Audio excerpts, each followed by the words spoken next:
What is up, friends, YouTube and motorcycle enthusiasts? This is Accelerate coming at you once again for a how-to video on changing your fork oil. So my forks are due for an oil change. This is the first time I've ever done this before. Back new to dirt bikes, back into riding, which means I'm going to be doing maintenance and those types of things that I've never done before. And I am relatively mechanically inclined. I've built quite a few cars, motor swaps, turbo swaps, things like that, transmissions and boosts and tuning and all that jazz. So dirt bikes should not be that hard, but when processes are new, you just have to learn it and go through the process. Not be afraid of it, but just give it a try and then see what the results are. Changing your fork oil should be super easy for most everybody. Now, we do have a few guides that we can use. First and foremost, the Beta's Owner's Manual. So the Beta Owner's Manual does walk you through changing your fork oil. The second thing that's out there, if you go to the Beta website under Support, Others, there is the Sachs 2013 to 2017 48 millimeter open cartridge fork manual. So that guide is specific to these forks, and Beta has these for all the forks of the vehicles that they manufacture. And they show the complete breakdown all the way from changing your fork oil to completely rebuilding the fork. So all that information is out there. I've read through it. Very straightforward. This is not super complex. So obviously I've already removed the forks. Nothing to it. The front wheel comes off. Axle comes out. Pinch bolts get loosened. We loosen our triple clamps, upper and lower. Fork slides off. Caliper obviously gets removed. It's hanging in place. So yeah, with the forks removed, the first thing we're going to do is break loose this cap, this top nut. Now, this is not torqued to, actually the manual doesn't specify what that cap is torqued to. It can easily be done with your hand. Now you got two options. Obviously you can put a socket down on that nut, or you can do what I do, is I actually have an aluminum crescent wrench. Now I've used this for AN fittings that are anodized for many years. With cars and stuff, we want to keep our anodized AN fittings looking bling for all those shows. But the beauty of that is aluminum on aluminum doesn't scratch or mar up the metal. So with that in mind, I use that. Hold the fork with one hand. Obviously I'm holding the camera, so I'm going to do this off camera. Nothing to it. We're going to loosen this cap. Alright, so we can see that the cap has been loosened and the outer cartridge, or the outer fork tube rather, just goes up and down freely. So as we slide it down, we can see that the spring sits on the outside of the rod. So as we slide this down and we grab a hold of the spring, this separates from the cap, and there's going to be a fitting there that we're going to have to bust loose.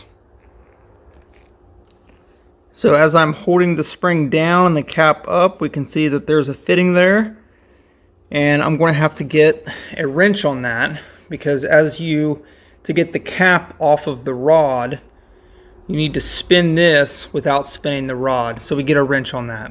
So some notes with that. All this size of wrench, I believe it's a 20 millimeter. I don't know, because none of my wrenches fit. They don't fit because it's too big. They simply don't fit because I don't have enough space. My wrenches are too wide. And that's very common, obviously, as the size of the wrench gets bigger. They get beefier to fit on the larger bolts and nuts that are manufactured out there. So what I'm going to use is a set of robo grips. So these are nice and thin. None of the crescent wrenches I have or everything is too wide to fit in there between the spacer and the allotted space that I have for the machine nut. So Just a word of, caution is that if you have wrenches, they may not be able to fit that. Sometimes you just have to use what you have.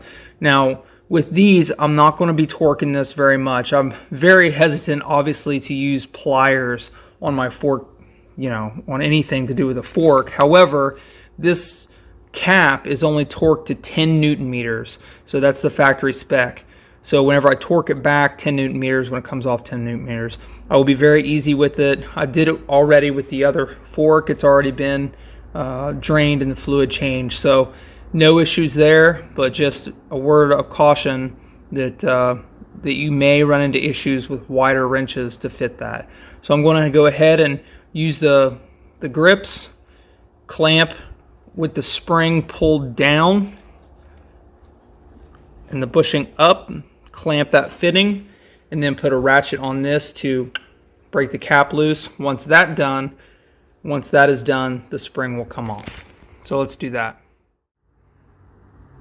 All right, the cap is removed. It spun right off. Again, 10 Newton meters, popped it right loose, spun it off with my hand.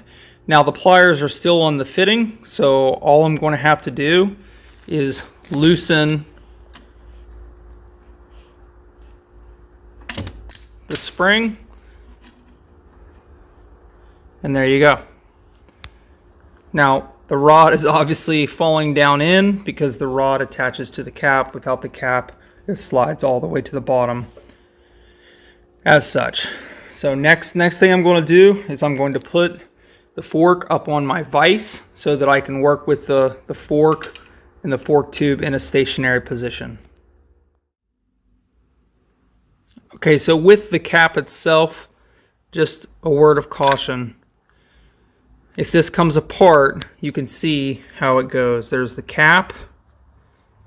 There are two separate washers that sit on top, and then the bushing itself, which has a pressed bushing on the bottom. Now obviously whenever I did this, whenever I took it off, I just left it all together and set it aside because it will go back the exact same way. Something happens, you drop it or whatever the case may be, you can see the different, the assembly, which the manual also shows. Spacer, two washers, cap, and then it all sits inside of itself like so. And then the spring is going to rest against that spacer.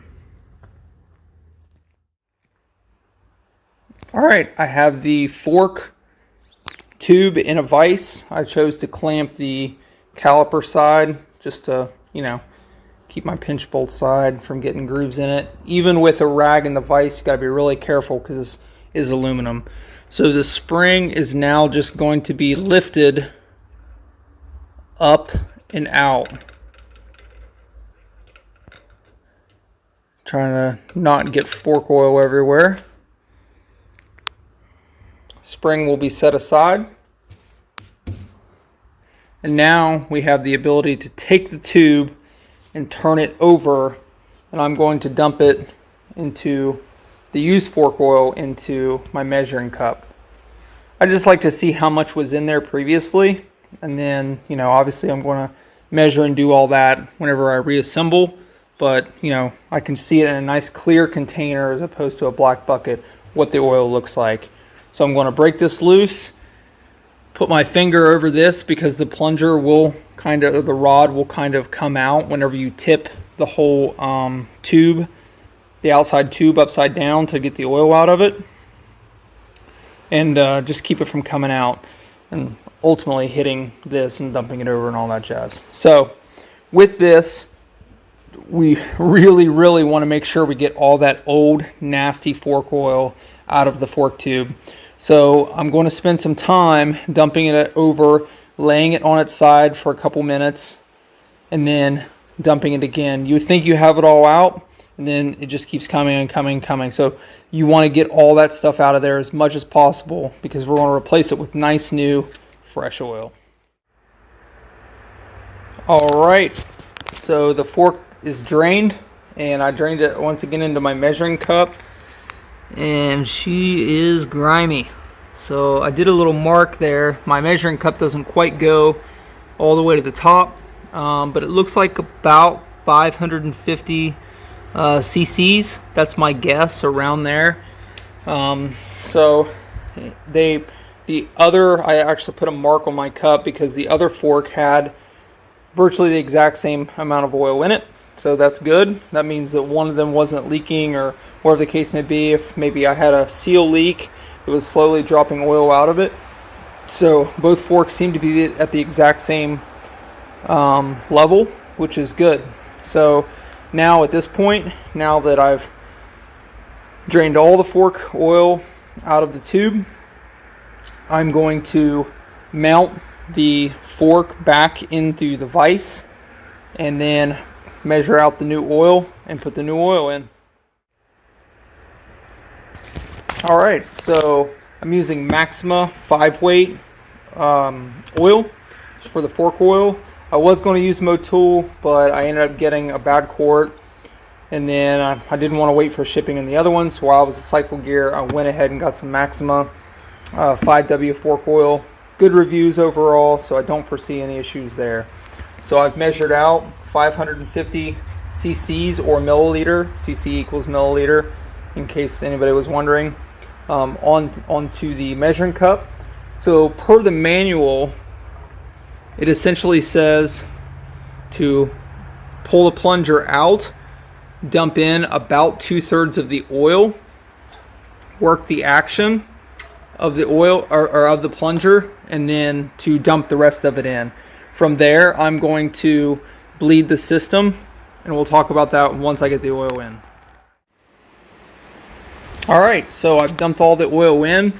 Again, sorry guys, I don't have a camera mount or a tripod, so I'm just kind of doing this with the camera and then taking snips of after I do it. So per the manual, it says to pull the plunger out and dump in 2/3 oil, and then start to work the action of the plunger up and down as you pour the rest of the oil in. Now this is obviously trying to escape air. This is supposed to be done with the inner cartridge completely collapsed to the outer cartridge. That's why a vise works really well. So completely all the way down. Now from here, we need to bleed the system. This is going to take a little bit of time to bleed the system. Now per the manual, it says that I should be able to bring the cartridge up and drop it, and it should be smooth with no gurgling sounds or vehicle sounds. Sounds pretty good so far. There's a couple different ways to do this. A friend of mine actually said a good option is to, especially wearing these nitrile gloves, is to cap it and then expand the fork, and that will draw the fluid down into the lower section. So I'm going to do that, as well as pull the outer cartridge with the plunger up and down, working it together to get, we've got to make sure we get all the air out. Why is it so important to get all the air out? You say accelerate. Eventually, whenever I ride this thing, I'm just going to crack the bleeder, the screw for the bleeder. The air is going to come out anyway. Well, obviously, whenever we're going to measure the amount of oil that we want in the fork, then if there's air in there, it's going to give us a false reading. So we want it to be bled completely so that we can figure out exactly where we're supposed to be with our fork oil measuring tool. So I'm going to get to that once I bleed this thing to actually get the correct amount of oil in there. Let me bleed it, and then I'll get right back to you. As I was bleeding the fork, I realized a nice little tip. So what I did was I took the cap, I left the bushing there on the bench, and I screwed the cap in just a little bit, and I found that it's a lot easier to hold the plunger if the cap's on, and I can just put my finger in there, right? So as I pull the fork out and let the outer cartridge slide, or the outer tube slide on the inner tube. Now obviously there's a gap up here. I don't want to seal this because then air would not escape. So I just hold it open with my fingers and then just keep pumping up and down, listening to make sure that all air is escaping. I'm going to do this probably 30 times just to make 110% sure that all the air is out of the system before I start measuring. As mentioned before, I want it to be correct, so whenever I actually measure the level of the fork oil, it's going to be accurate and air is not throwing my reading off. So I'm going to keep doing this until I feel confident that all the air is out, and then we'll move to the next step. Alright, so the fork is bled. I put about 550 cc's or milliliters of fluid in there. So per the Sachs manual, for 2 strokes it calls for 533 cc's, and for 4 strokes I believe it's 545. Can't remember because I have a 2 stroke, so that's the number I was focusing on, 533. So of course we could use our measuring cup, pour the oil in there, and then just hope that it's correct. However, we know that there's residual oil in there no matter how much I drain it. So the manual is good enough to measure the fork oil height. So what they mean by that is that with the fork completely collapsed, the oil is setting at a certain level based on the amount that's supposed to be in there. The amount from the top of the outer tube down to the level should be 130 millimeters for 48 millimeter Sachs 2-stroke fork oil, or the open cartridge forks. So with that in mind, how are we going to do this? Now I could take a ruler and dip it down in there and see where I'm at and measure the millimeters. You absolutely can do that. Now if it's overfilled, you have to get the oil out of there, which then turn the tube over, dump it, possibly bleed it again. If there's 2 chambers in here between the plunger, the outer and inner, so you'd have to bleed it again and make sure everything was correct. Or you can use a fork oil gauge that I purchased from Cycle Gear. Now there's lots of different manufacturers for these. Motion Pro makes a nicer one. This is the whatever Cycle Gear brand that they have. Now the idea behind this is this tube has markings on it, and it is exactly set, it's going to be hard to see with the camera, to 130 millimeters. So the length of this portion of the probe is exactly 130 millimeter. So all you have to do is lower it down into the fork tube, and with the spacer or bezel that you have here, the probe is going down into the outer tube 130 millimeter. Now if there's any excess fluid, we simply use the syringe to extract that excess fluid. You obviously pull the syringe until no more fluid comes out, and then based on that it's setting at exactly that level on the inside. A very nice little tool. I actually drove to Cycle Gear today to go get it because I'd never done this before. So yeah, after a little bit of research I realized that I needed it, so that's what I went and did. So I'm going to do that. I'm going to extract the fluid from the fork to get my level exactly right now that it's been bled, and then we'll start assembly or reassembly. Alright, easy as pie. A tip with these tools, I will say it's a little bit of a pain to hold the bracket flush to the outer tube and then extract the syringe. A little bit of hand strength is required. So just a heads up on that. Having a helper maybe hold it, and then so the other person can get 2 hands on the syringe. It is a little bit hard to extract the fluid, so just a heads up on that. But it worked perfectly. I essentially extracted the fluid until it was sucking air, and now I know that I'm exactly at 130 millimeters. So now at this point, it's time to reassemble the fork. It's bled. The proper amount of oil was in there. So the first thing I can do is take the spring and drop it down in there. Now obviously at this point the inner plunger is going to need to come all the way through the spring so that we can put our fork cap back on. So I'm going to take it out of the vise, set it on the floor, and do just that. Alrighty, so now I have the spring down against the casing or against the fork tube, and then I've worked the inner plunger all the way up so that I have my threaded portion. My fork cap is then going to go on. want to get it started, and then I have to play with that fitting again. Basically the reverse order of exactly how I disassembled it. Reassembly is just that easy. Alright, she's assembled and torqued. So one thing you just got to watch for, because this spacer and the washers all collapse inside of the fork cap, you just want to make sure nothing's bound up whenever you're putting it all back together. And also that bottom washer, there's a washer that sits between the spring and this lower spacer here. You want to make sure that washer's on there, because at the end of the day, it's not metal on plastic. There's a spacer there. So at this point, I'm going to pull the tube up and thread it in. Now the manual does call to put fork grease on the O-ring, so I don't have any fork grease per se, but what I did do is take fork oil and make sure that I lubricated the O-ring itself. Just like an oil filter or anything else, we want to make sure that the O-ring is not essentially going on dry. So that's really the key there.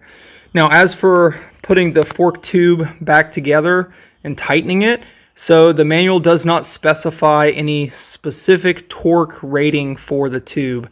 You literally it literally says to tighten until it stops. So obviously I took this apart by hand, so I'm not going to wrench on it.